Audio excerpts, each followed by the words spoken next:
So, I used to live in the Yukon, and I lived in a wall tent, lived in buses, campers, all sorts of things.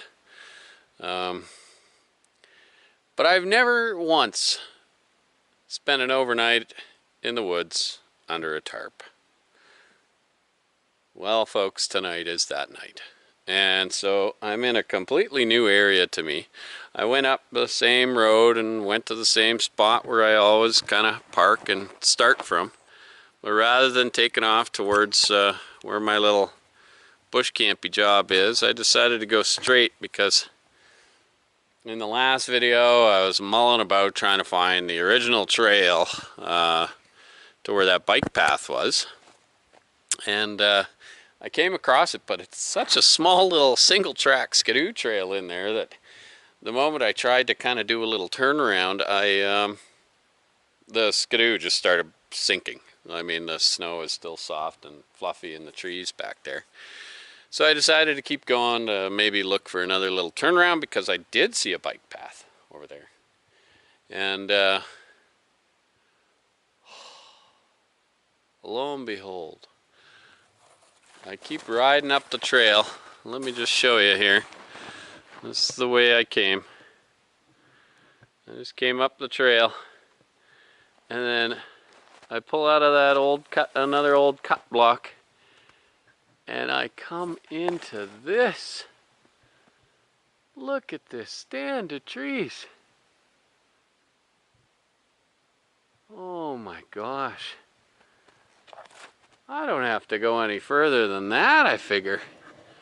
This is gonna be lovely. I mean, I was planning on going in for a big snowshoe. I think I'm gonna just stay right where I am with my pack and the snowmobile, and I'm just gonna walk around.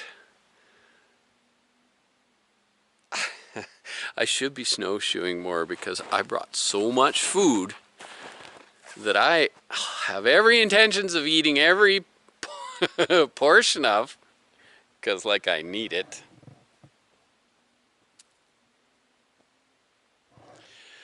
But just to show you, I want to give a shout out to Gary way over there in Cranbrook. Can't remember his last name. But oh my gosh, check it out. I have recently acquired a big old Kelty Tioga, I would call it Tioga, I suppose. External frame backpack. And I have everything but the kitchen sink. Who needs a kitchen sink when you got snow? So I'm gonna do a little walk around. If I look over here, to me I see a clearing over there, so I don't know if that's just another cut block or, geez, maybe there's a view. So thank you all for coming. I want to try and find a camp pretty quick because I have lots of food to cook, and got to get camp set up. It's probably 11 kind of thing, so I have, 4 or 5 hours before it starts getting dark. It's supposed to get sunny and like 6 degrees Celsius today, and only down to like 0 tonight. I mean, I feel a bit guilty. I'm trying out something different. I'm going pretty much all wool. I found these super old school wool pants in a redonate pile. Of course, I got the Swan Dry. So I didn't even bring Gore-Tex anything.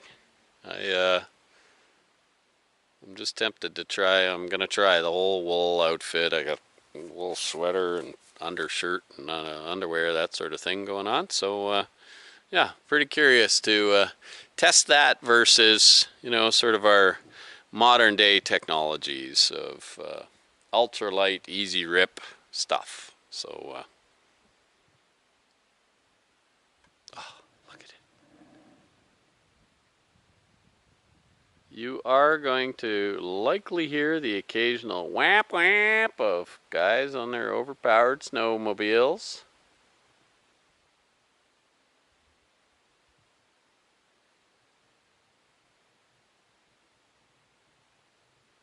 but I will do my best to avoid those situations.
I guess it should be noted that I am currently on call with work, and I have to take this.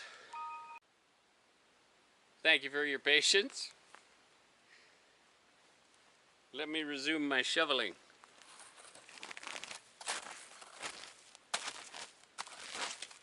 The price I gotta pay to be up here in the wilderness. I mean, I'm fortunate that, okay, here's the thing.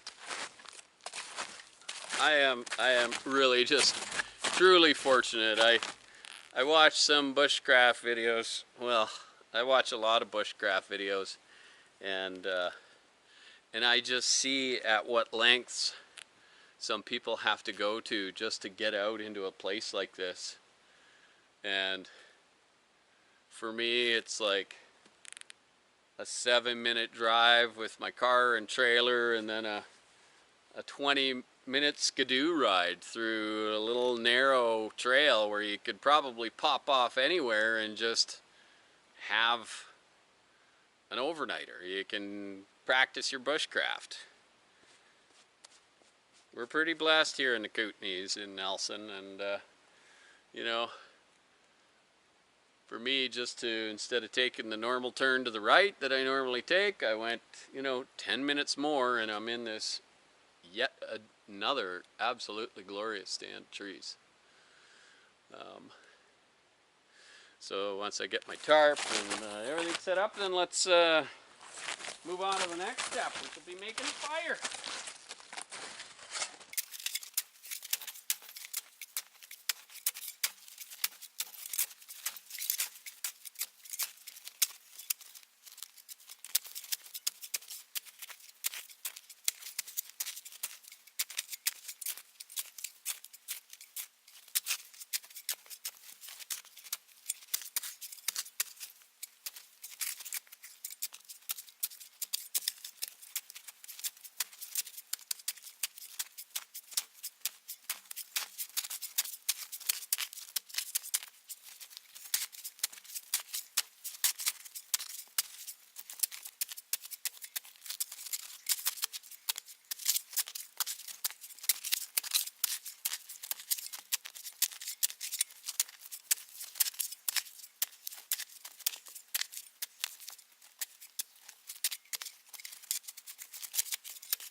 I've got is an old school thermarest.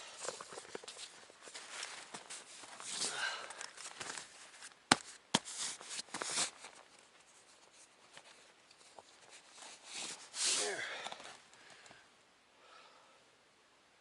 Okay, I think that's going to do for now. I'm not going to pull my sleeping bag out until a little later when I feel like I'm ready for it. So I may end up cutting a few more boughs here yet. Looks a bit thin, but with the wool blanket and the thermarest, I'm kind of thinking that that's likely going to be okay. For now, I think I need to start getting some firewood together. I'm starting to get a bit of a hanger, so I'm going to move on to the fire.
Yeah, my battery's dying. I'm still chopping wood. I got a whole nother battery. I'm gonna run up for that, those branches up there. I'm just kind of in the middle of my thing right now. So I'm not gonna be swapping my batteries out just yet. I got my other thing there. I'll take care of some business with that. So weird. Seems to be working now. I think an issue with batteries is they don't really like cold. But I didn't bring my generator either, so carry on then.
Kept snowshoes on.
Something like that.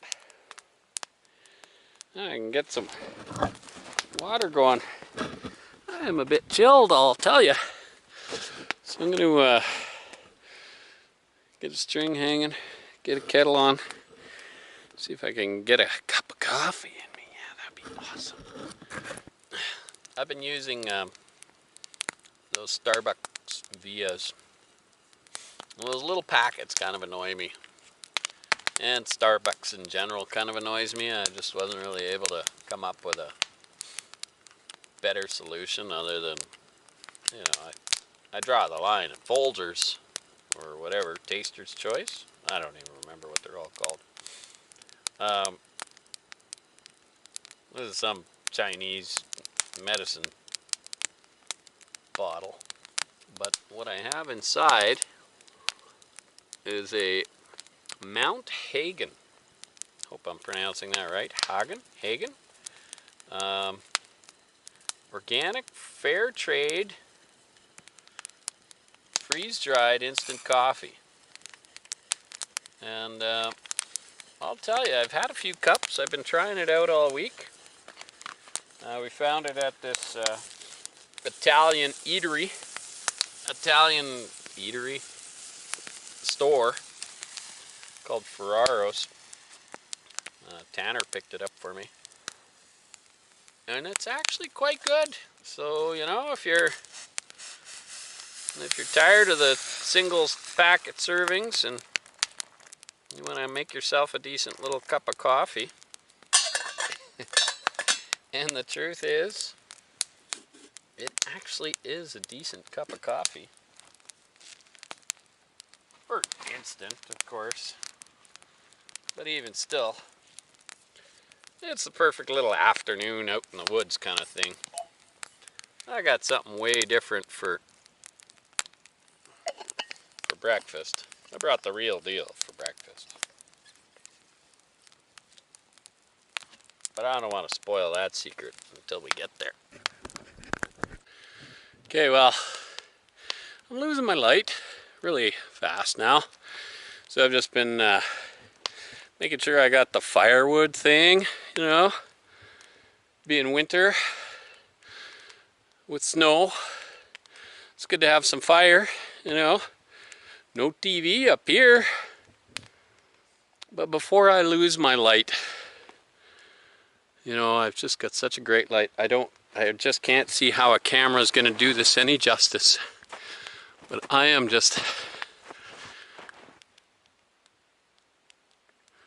yeah, you know that thing I do, my silence check. That's what I'm doing.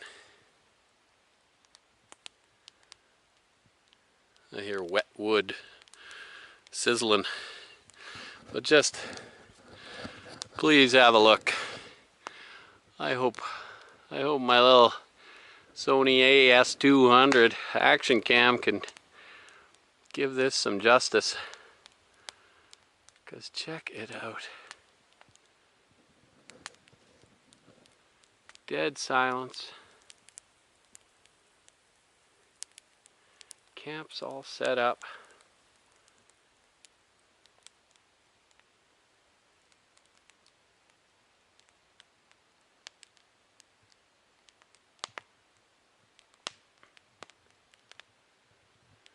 Now, I did hear a snowmobile come nearby. I feel like it was my snow machine's a little ways over there. You know, I didn't hike too far in or anything, but other than that, nothing. So I'm I brought out, I can't remember those mushrooms I brought last time when I did my show us your steak challenge. If you remember the kind of mushrooms. Shiitake. Yeah, let's call them shiitake. So I've got shiitake. We're out west here. This beautiful British Columbia. The Wild West Kootenay region. And so I brought some smoked salmon. I brought like a big fat thing of butter, a big fat thing of Parmesan cheese, a ton of cream. So I'm going to make up a shiitake smoked salmon Alfredo with some, I don't think they're rotini. They're a bit smaller. Maybe that's like a fusilli. I don't know. Anyways, I have just a couple more pieces of wood to cut. I'm going to lose my light. I really wish I could be cooking this stuff for you while there's daylight, because you never just get the full je ne sais quoi. I don't know if I'm using that appropriately. Needless to say, something's going on with my shoulder. At least it's my right one. If it was my left one, it'd indicate I'm having a heart attack, which I'm not. And after much effort, my fire is going nicely. And I just have a couple more pieces of wood to cut, and then I'm going to get started on dinner. Okay, well, here we go. Okay, let's just get you cooking up a little bit. Okay. There's your three ingredients: celery, onion, and garlic. And so I'm going to cut all those up, probably only half an onion. And then once that's all kind of ready, I'll add my butter. And as I said, I have a big chunk of parm. And then I also have, somewhere over here, my jar of cream, container of cream.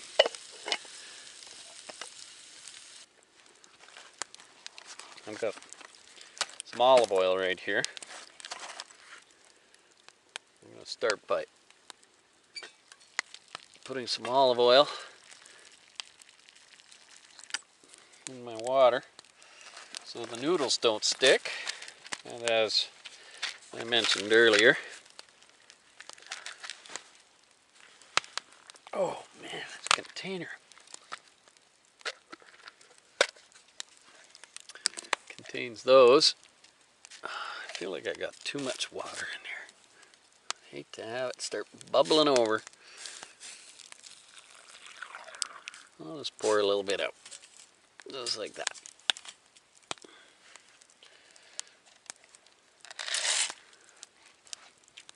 Now bacon's going in there, but I'm still going to put some olive oil.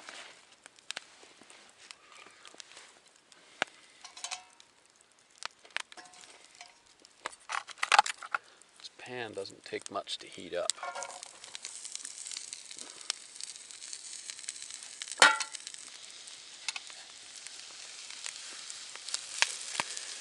Okay, those are getting to the point now where I can, they're softening up. So I'm going to add my shiitakes.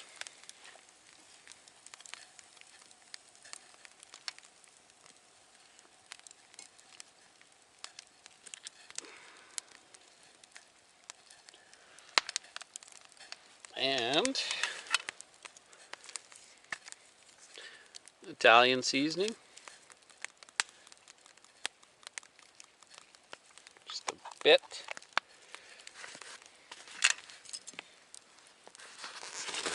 Okay.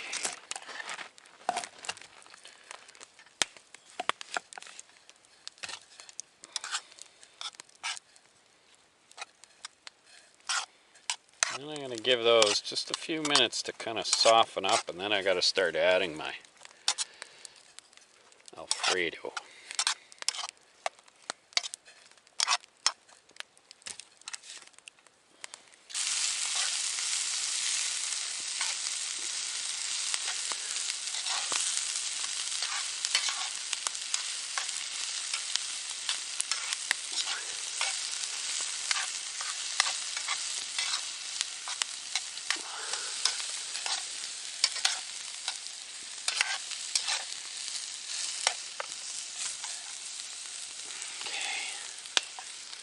Noodles are coming along.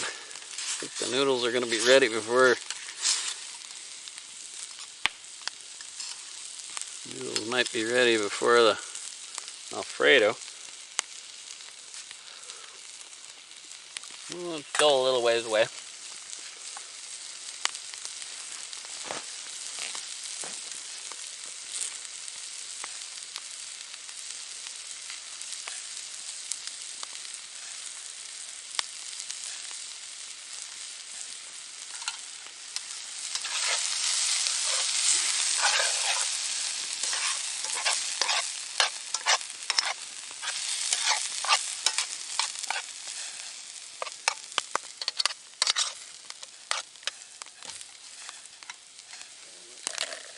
And add some butter, like say, let's start with half. Whoa, seems like a lot, doesn't it?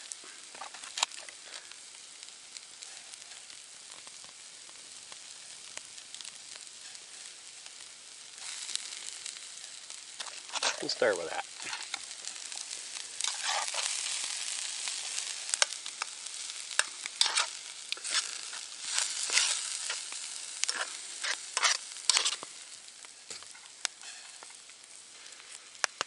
Salt and pepper.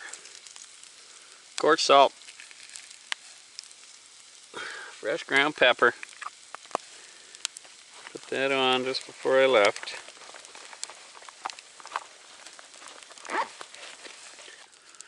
So the next bit is the Parmesan. I don't have a grater, so I'm just going to cut little slices as thin as I can. I'll put them maybe right into the bacon here, and just add the bacon at the same time. Can you pick that up down there?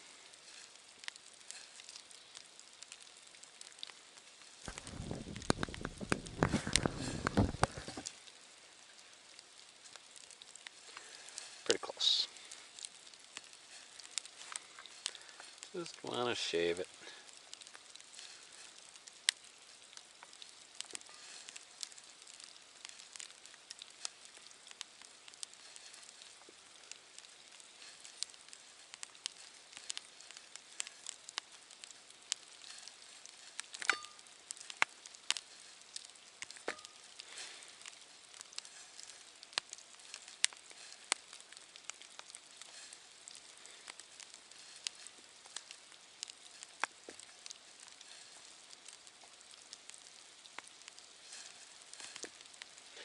Okay, we'll get some of that on there to start.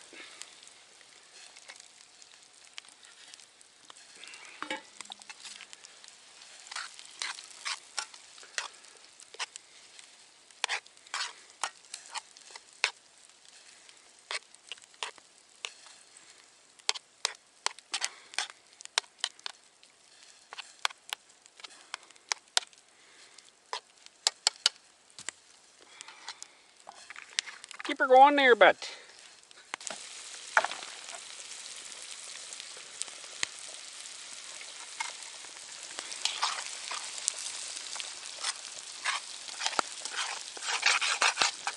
Okay.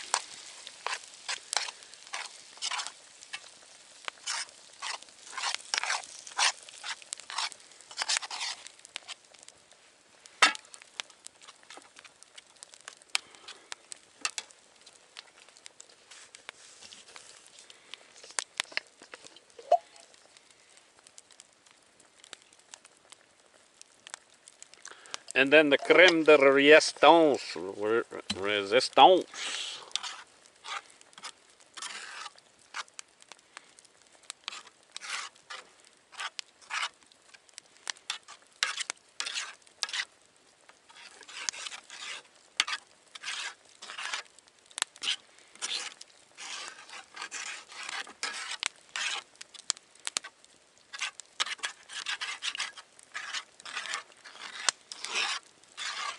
Okay, I want to make sure that that's all just feeling groovy. So essentially I just want that to thicken up a little bit.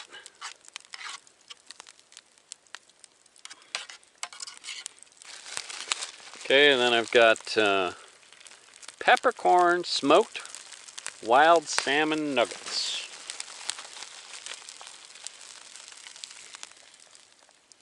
I don't want you boiling.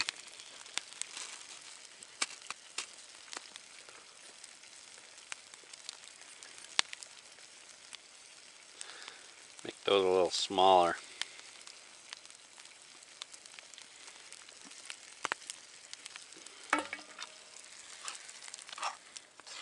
Oh, look at that. Thickening up over there.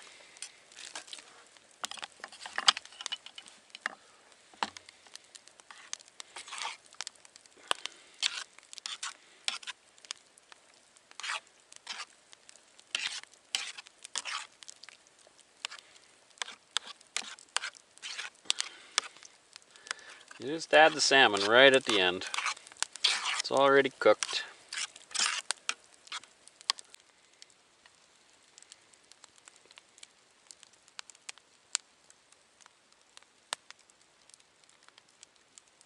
Well, you can see that. That there's a done deal. I'm going to sit back and enjoy that, get this fire going up a little harder, and then probably going to say goodnight to you right after that. Because our next door neighbor is this old Italian guy, Tony, and he was really excited when my wife was pregnant with our second, you know, and he was all like excited about it. We come home from the hospital and we're holding the little bundle all wrapped up, and he's all like, "Boy, you have boy this time, it's boy." And we're like, "No, Tony, it's another girl." And Tony goes, "You will love her anyway." Someone clapped, yeah. No, I do. Of course I love them. Oh my God. When my first daughter was born, I was so excited to have a baby girl. And we took her footprint at the hospital, and I was staring at it on the page, and I was like, what do I want to do with this, right? And I just bolted from the hospital, and I went to a tattoo parlor. Oh, Ginger. I got her footprint tattooed right on my arm, right? Yeah. And isn't that beautiful? I thought it was like a really nice bonding moment between my daughter and I, you know? And I'll admit, my footprint on her looks horrible. It is knee to eyebrow, like. One of my last cuts of the evening before darkness fell was I cut 4 logs about 4 feet each. And so what I've done is I've just stacked them all in there like that. And that's going to be my long fire of the night. I don't anticipate it burning all night long, that's for sure, but should burn for a while. I'm just melting the last of my snow and make sure I got something ready for morning. Only brought a liter of water, so I'm going to make sure I have some snow melted so I can drink some water in the morning. And we've got Holger Peterson on CBC radio, kicking out some blues. Fire going, starry night. What more could be better? What more could you ask for? Have a good night, everyone. Good morning. I actually had a really nice sleep. Other than the usual sort of camping sleeps, it was as good of a sleep as I ever get when I'm out camping. I was not cold. I don't think cold woke me up once. It's more the rolling over. Because I can only sleep on one side or the other. And then my shoulder gets sore. Oh boy, I better flip over and roll to the other side.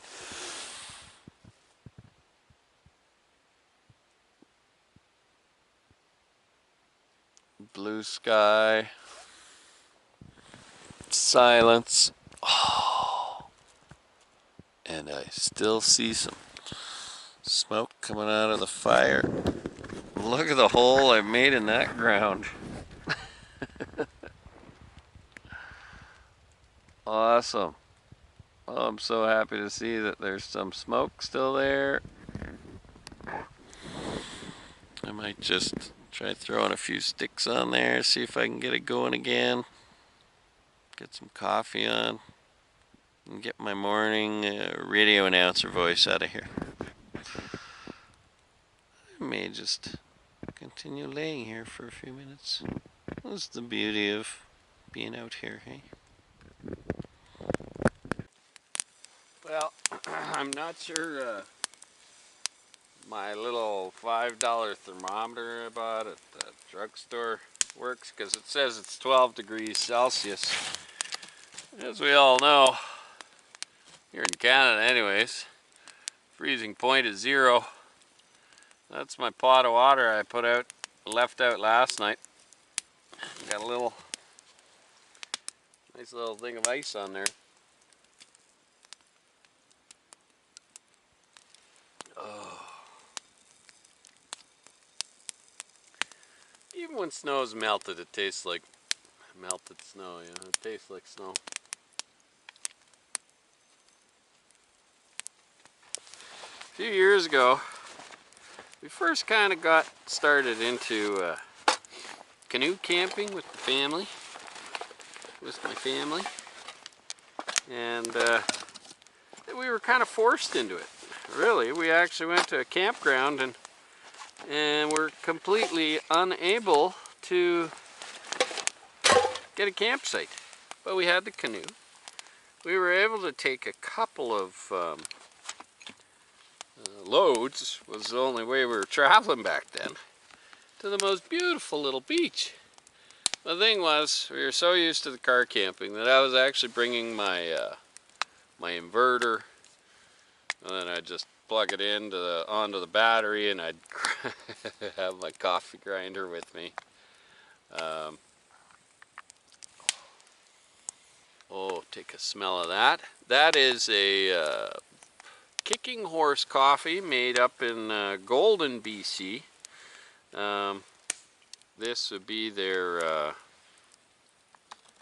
think that's the 454 I've got right there. 454 horsepower, or Grizzly Claw. It's one or the other, because that's all I ever get. But that time on that canoe trip, we sat there every morning, or any time we wanted a cup of coffee, and we had 2 big flat stones, and we'd just sit there and I was like, never again. So a couple of years ago, I went and bought one of these, and it's just an awesome little hand grinder. I got it online. My only complaint about it is it's just way too slippery, so I've just used like broccoli elastics. Now I can get a good hold on it when I'm grinding. And all you do is you put your beans in the top, they come out the bottom, and yeah, you know, maybe I could just sit it all in a pot, but I actually bought one of these travel presses, and they work really well. So I figured for this trip, seeing as I've packed everything I possibly could pack, I thought, you know what, I am going to sit there and I am going to grind my own coffee in the morning, and I am going to have a proper cup of coffee. But here's the thing. You cannot rush this process any way, means, or how. It's going to take me 5 minutes of this grinding just to make that proper cup of coffee in the morning. Can't rush perfection!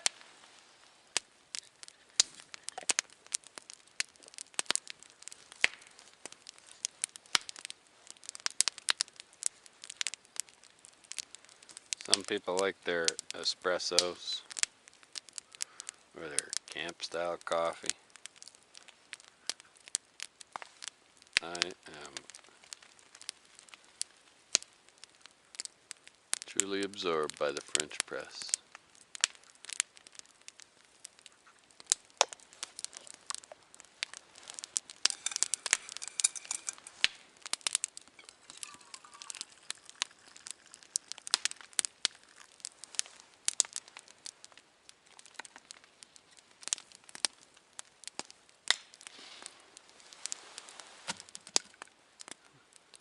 more espresso style.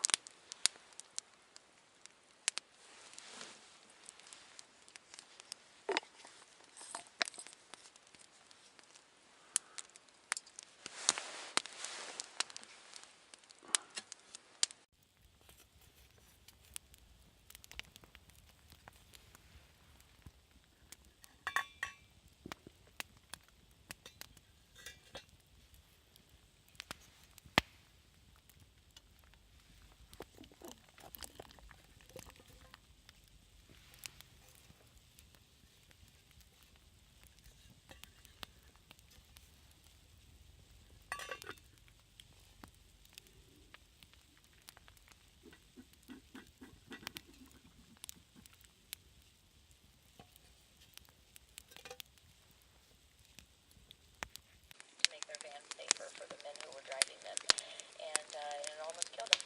You're right. Your line was, it wasn't that I've been wrong to be suspicious of government programs, but that I've been wrong to believe in the American dream. What do you mean by that? You know, I definitely grew up in a climate of, like, no handouts. We work hard. We work...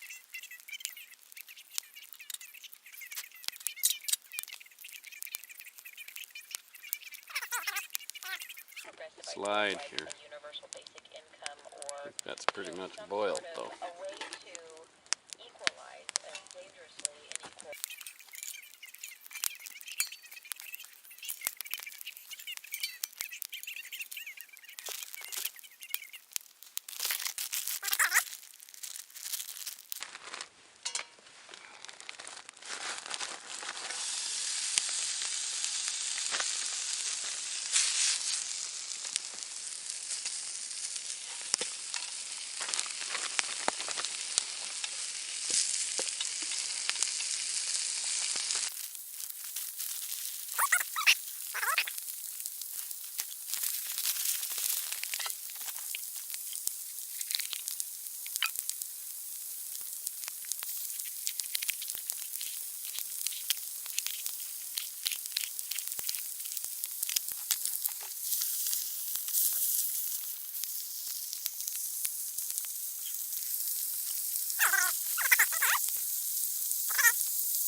Well, I'm only a short stretch away from getting down back into civilization and back to my car and pack things up. And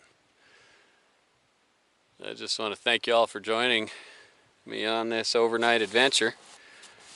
Couldn't have asked for better weather conditions. It was a reasonably warm, Canadian winter night. And it seems even warmer today. I can tell you I'm totally overdressed in what I'm wearing on the snow machine right now. I can hear a jet flying. I can actually see it.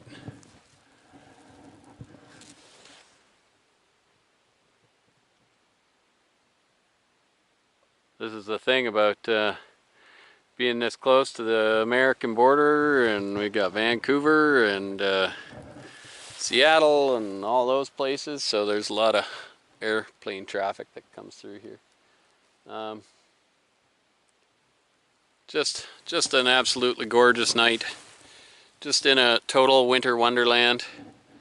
You know, take a look around. Snow on the trees.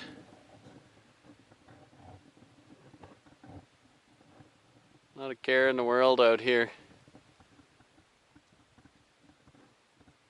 I'm super stoked that I only used one match on this whole adventure.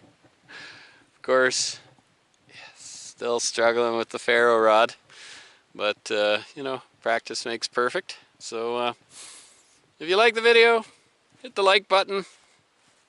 I guess it'd be down there somewhere if I was looking at the camera. If you haven't subscribed, please subscribe. And by all means, please comment. Let me know what you think of the video, what I could do better, what I do too much of. And I hope to see you all on the next adventure.